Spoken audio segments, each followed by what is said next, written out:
Hello and welcome back to Season of 12 Colors. So, in the last episode, we finished up the main story. It seems that there's at least one more small story, and judging from the space in between here, there could be one more small story too as well. So we'll take those in this episode.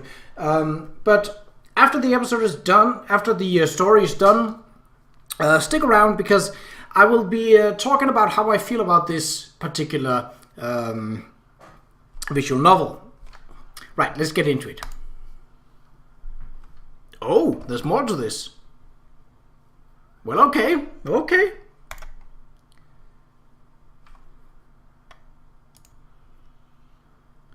Bright, bright blue sky.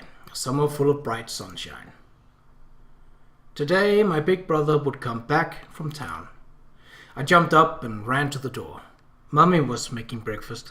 The wonderful smell of congee made from new rice crop filled the room. I had looked forward to it all this time. The figure emerged and slowly became clear. But I wasn't one to wait. I ran up to him. "Hey, long time no see!" Although he only stayed here during summer vacations, I couldn't be happier when my big brother was around. Normally I had been with the one to sleep in, but when Big Brother came to stay, I always got up early just to wake him up. He would protest and blink sleepily when I dragged him out of bed to play. Play? What's there to play? That's what he always said. But in the end he always gave in and played with me. We skipped rubber bands. I skipped, he just held it. We threw beanbags. I threw, he picked them up for me. And together we went for adventures, far into the woods. Well, not that far. The adults didn't want us to go into the woods. But Big Brother promised it would be all right. I could count on him. That had been the coolest thing I knew. All the talk of tigers, wolves and bears was a bit scary though. He kept saying, "If you don't walk faster, I'll leave you here, I promise." But he never let go of my hand. The palm of his hand was warm. That day we discovered a place we had never been. It was like a wide clearing suddenly emerged out of nowhere, with green grass and colorful wildflowers. It smelled wonderful too. In the middle of the clearing there was a little house, just like in the fairy tales. "It must be the home of fairies." I was overjoyed. Dragging him along, I ran up to it. That was when she appeared before us, the whitey white fairy. Big eyes, long hair, white straw hat, light dress, as pretty as a dream. Had I met her somewhere before? A long time ago. She told us her name, Jasmine. What a beautiful name. And she knew our names as well. It was like magic. Would we play together? Jasmine asked. Of course we would, right? My big brother was somewhat worried at first. He wouldn't let go of my hand, but after a while we all had a lot of fun together. Jasmine was a bit older than my brother. She had a soft, beautiful smile. But when we ran around in the little house, she would always just sit quietly, looking at us, smiling. Wouldn't Jasmine play hide and seek with us? I shook her arms, wanted her to play with us, so bad. I'm not that good at sports. Looking a bit embarrassed, Jasmine blushed. Okay, now I have an idea. She clapped her hands. Let's make paper planes. It was a long time ago, a summer full of bright sunshine. In the blue sky, a white paper plane slid across it in the wind. Wow! Jasmine's plane flew far. I ran to pick it up. My brother looked like he hated to admit defeat. I laughed and patted him on the head. Actually, his plane was not bad at all. Look, I just brought it back together with Jasmine's. Let's try again, wouldn't we? Fight Jasmine. Fight Big Brother. Then I noticed the sky. The sun was already going down. We had to go home or Mommy and Daddy would be really upset. But I wasn't ready to say goodbye yet. See you tomorrow. Jasmine waved at us. For some reason she looked lost to me. And then Jasmine took my arm gently. She whispered into my ear, I couldn't see the look on her face, but I would never forget what she said. The words were as soft as a breeze. There was a hint of sadness and loneliness, nevertheless as gentle as ever. Promise me, please, always stay by his side.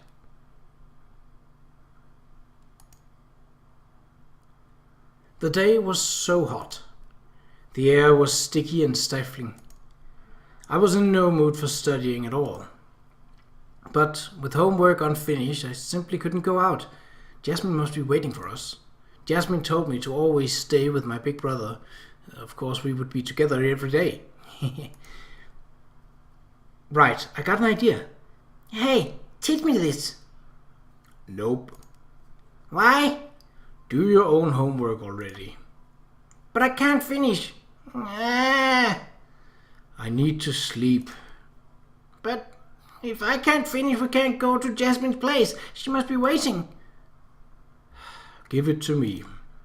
Ha! I knew my big brother is the best. Hand in hand, we ran out on the pathway leading to the hills. So hot. Jasmine must be waiting. The path winded its way through the woods. Come to think of it, we didn't even know where she lived. The sound of shuffling paper came from my pocket. I decided to ask her about it today and to learn from her how to make paper planes. A drop of cool water hit my cheek. We stopped. Not rain, please. At that exact moment, fat raindrops started to fall in full fury.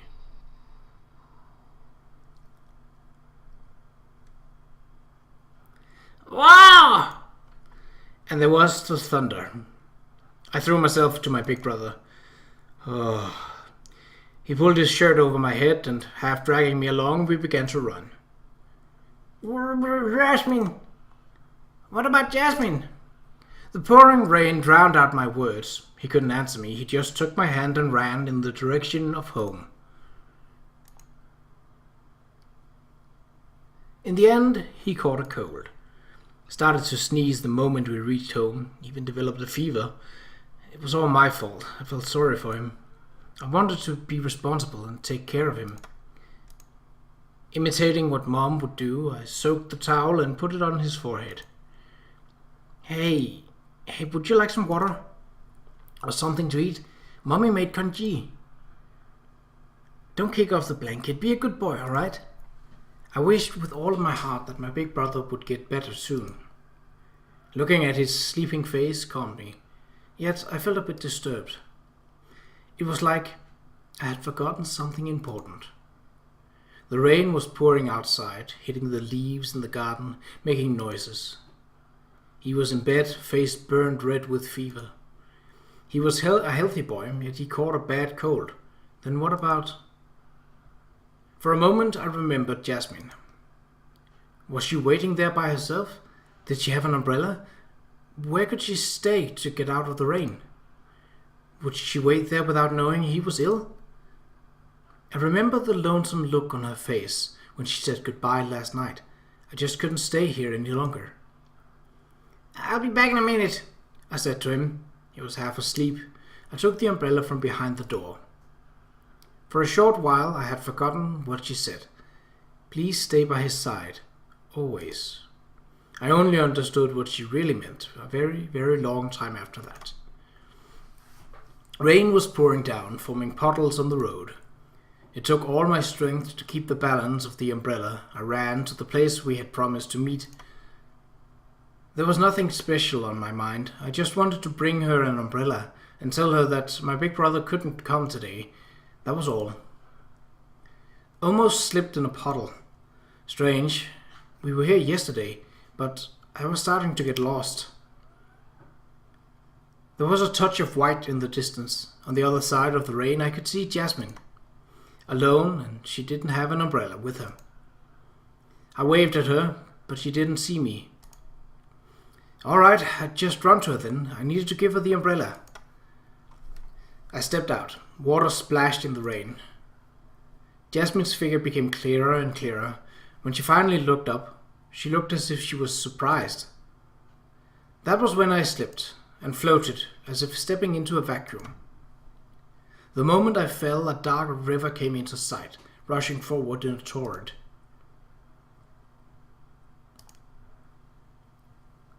When I opened my eyes, I saw Jasmine's face before me. Everything was in silence. The sound of rain disappeared completely. Ridiculously, I could hear nothing. In front of me was the dense growth of trees, standing silently in serried ranks, and the circle of blue sky above. Even the clouds were motionless. For a moment, I had no idea what had happened. Then I was held into a warm embrace. I looked up to find Jasmine's face. She tried so hard to smile, but she was on the verge of tears. Why? I had no idea then. I just let Jasmine hold me in this world of silence. A few days later, I realized I couldn't go back anymore. Was it 3 days? 4? In this world, that wouldn't have made any sense. Everything was still. Flowers would never wilt, leaves would never turn yellow. Even the clouds were as if they were painted onto the sky. Everything stood still, without a sound. This is another world. I was so little I couldn't understand a thing. I just listened to Jasmine's words. In the tone of her voice there had been a touch of sorrow. Tangerine, when you came here, you cannot go back there anymore. Do you know that? It took me a long moment to understand what this meant. Then I bursted into tears. Suddenly I realized that I would never see Mommy or Daddy, my big brother or the others. Never again. I wasn't sure if I was more scared or sad. I cried and I cried. Time escaped me. I cried myself asleep. In my dreams there was my big brother. I heard the sound of Daddy shaving bamboo strips from outside the window, and Mommy held me in her arms. Her embrace had been so soft and warm, the most reassuring place in the world. It soothed me. There was nothing to be afraid of. No more tears. I got lost in the serene dreamland. How long had passed since then? I woke up and there was a wide-brimmed straw hat. In a white dress, Jasmine looked down at me. The look in her eyes was warm. And then I was not afraid anymore. I knew I was not alone. That was when our time began. The two of us. We had no one but each other. Jasmine, it's so quiet here. Of course, there's only us. This is a strange place. No wind or rain intruded, no birds chirping or sun rising or setting. The sky remained motionless, like a dome. It silently kept us company. But it was by no means a humorless world. Though petite, the place had been brimming with an atmosphere of sweetness and purity. It belonged to her. Every day she would open up a thick book and read stories for me. Stories of Miss Duck, Aunt Goose, and the little geese. And the story of Mr. Rabbit. That story changed every time. Every time she read it, it had been different. Sometimes Mr. Rabbit would sleep late, other times he played pranks.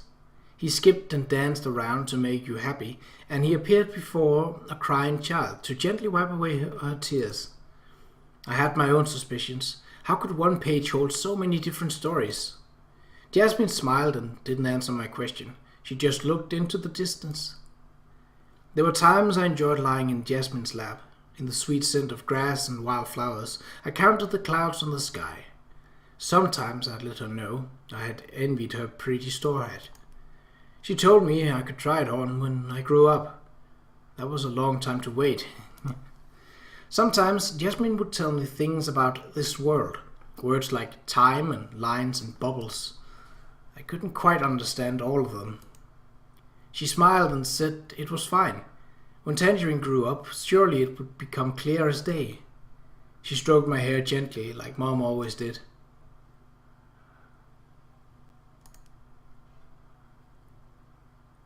Jasmine had been a bit tired lately. She avoided going out, sleeping away days. She also forgot to read me stories. That was fine. I knew enough about how to read, and I could read stories to Jasmine instead. But Mommy had told me in the past, without a lot of exercise, children would not grow tall. Well, Jasmine was a big girl, though I guess that would be fine with her. Yet, It was more than a mere weariness of the mind. It seems that Jasmine was starting to lose control of her body. She became clumsy. At times she fell over, and books could fall from her hands when she read.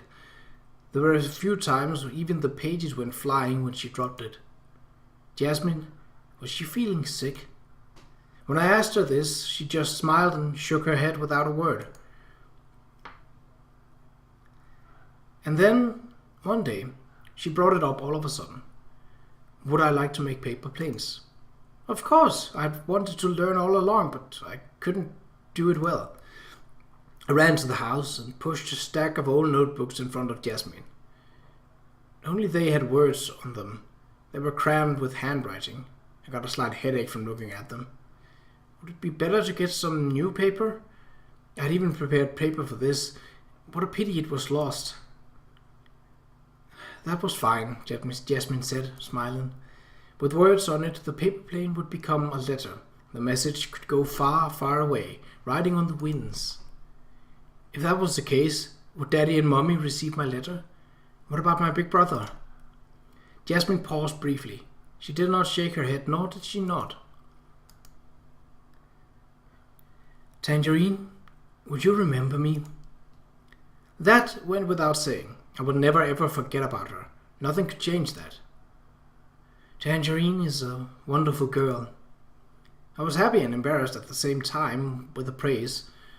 Hey, you can have my straw hat. Really? Sure, I had wanted it, but I wasn't confident that I was the right person to have it. Remember my words every time you see this straw hat, would you? I didn't know what to say. I just stared at her. After a long wait, the papers with words on them all turned into creatures with wings and flew away into the distance. Jasmine made such beautiful paper planes. I was no match for her, so I just bent over and rested my chin on my hands. I watched the paper planes with white wings fly into the sky one after another. Riding on the wind, they could go to places far, far away. But there was no wind here. Her white fingers deftly delivered the letters that had wings, leaving simple curves on the screen of the blue sky. And then they all fell soundlessly to the ground. With the paper planes landing one by one, the light in Jasmine's eyes was getting dim. I had not seen her look like that for a long time. The sorrow and loneliness. She said something I could not understand. At the time, the words were too deep for me. Time or fate or duty. Nevertheless, I was willing to try to understand them, if that would cheer her up. But in the end, all I could understand had been one sentence. I'm sorry. Almost sobbing, she apologized. Don't cry, don't cry. Imitating Mom, I held her shoulders gently and wiped away her tears. Whatever happened, Tangerine would be by Jasmine's side. All the sadness would go away. I'm happy. When the letter with wings reached where my big brother was, then the three of us could play together again, right? When the time came, we would have a lot of fun together. Yes. Thank you. I chuckled. There was nothing to thank me for. Jasmine was my favorite girl in the whole world. There was no response from her. She was dissolving in my arms, becoming light as a feather. As if dissolving into a soft wind, she faded away. Without a sound, the last paper plane landed somewhere not far away. Tears rolled down my face at the same moment. But I did not weep for long. The paper planes on the ground, all the letters, the words, the messages. When I picked them up, I could still feel the warmth she had left behind. From now on, I would have plenty of time. Tangerine would set out to understand it, little by little. Oh, they're in different colors. Well, this is turning out different than what I had expected. I think I will keep. I think we will end the episode here and then save the overall talk for a bit until we actually finish it up. So until next time, take care.